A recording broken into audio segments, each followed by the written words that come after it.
Hello, I'm Bo with Windsor Industries, and I'm here to introduce you to the Cadet Carpet Extractor. The Cadet Carpet Extractor has a 7-gallon solution tank, and it sprays the solution onto the carpet with a 73 psi pump.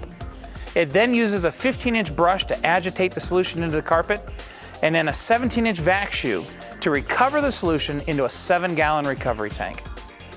Let's begin by taking a look at the undercarriage of the Cadet Carpet Extractor. To do this, we'll remove the recovery tank, tilt the machine back, and we have complete access to the brushes, jets, and vacuum shoe. To access the jets, simply reach underneath, give the jet a quarter turn, and the jet comes straight out. The beauty of the quarter turn jets is that as compared to brass jets, when you put a brass jet back in, sometimes the fan spray doesn't line up correctly because you over twist the jet. That causes streaking. Whenever you put a quarter turn jet back in, it automatically lines up so that there's no streaking. Additionally, you can access the brush by simply reaching your hand in behind the brush, pulling it from its housing so that you can clean it and maintain it. To put the brush back in, simply line up the keyed area on the drive, give it a firm push in, and then push up into the clip. The last component of the undercarriage is the vacuum shoe, which pivots so that it stays in constant contact with the floor. On the front of the Cadet, you'll find ports for a vacuum line and a solution line so that you can use accessories with the Cadet. The brush adjustment is located on the side of the machine. This is the recovery tank on the Cadet 7. The dump hose is located in the back. You'll notice that the tank comes off so that it can be cleaned out thoroughly after it's emptied.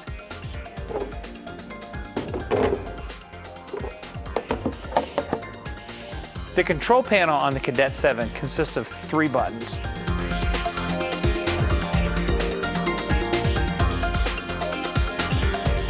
The pump on-off button, the vacuum on-off button, and then the constant and intermittent spray button. To have intermittent spray, which you would use in small areas when you're constantly turning on and off the pump, simply depress the top of this switch. For constant spray, if you're in a longer area, such as a hallway, simply depress the bottom of the switch and it locks into position and keeps the pump on. The circuit breakers for the brush and the vacuum motor are also located on the back of the control panel. Always think safety first. When preparing your machines for use, always wear the proper protective equipment, such as safety glasses and gloves. To prepare your Cadet Extractor for use, you'll need to follow a number of steps. Start by checking your jets. Then check your brush. Pay close attention to the wear indicators. Fill your solution tank with fresh water and then add chemical, being sure to measure and dilute properly. When replacing the recovery lid, be sure that you can read all the writing on the recovery dome from behind the machine. That way, it'll be seated properly.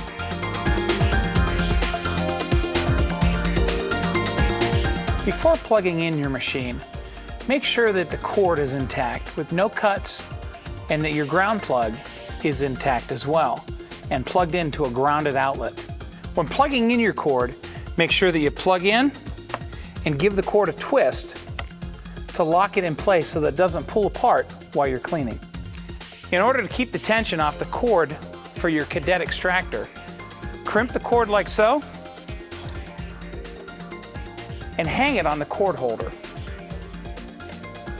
To adjust the brush, simply turn the brush motor on with the brush height adjuster in the storage position. Then lower notch by notch until you hear the pitch of the motor change and the brush comes in contact with the carpet. Then lower one more notch and your brush is adjusted correctly.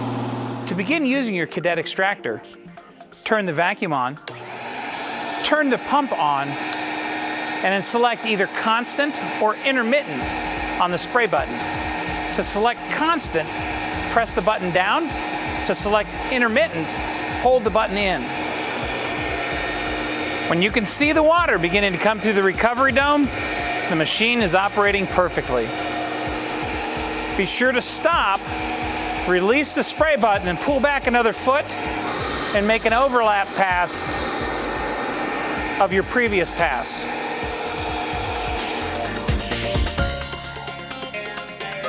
When you're finished cleaning with your Cadet, you'll need to empty the recovery tank and the solution tank.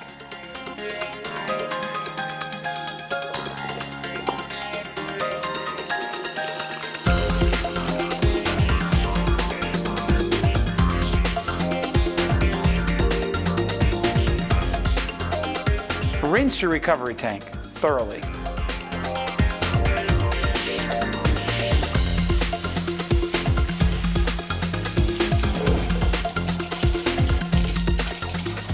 Remove the lid from your recovery tank so that it can dry thoroughly, and tilt it up so that the fresh water tank can dry thoroughly as well. Lastly, put your brush in the storage position. Congratulations! You're now ready to use your Windsor Cadet Extractor.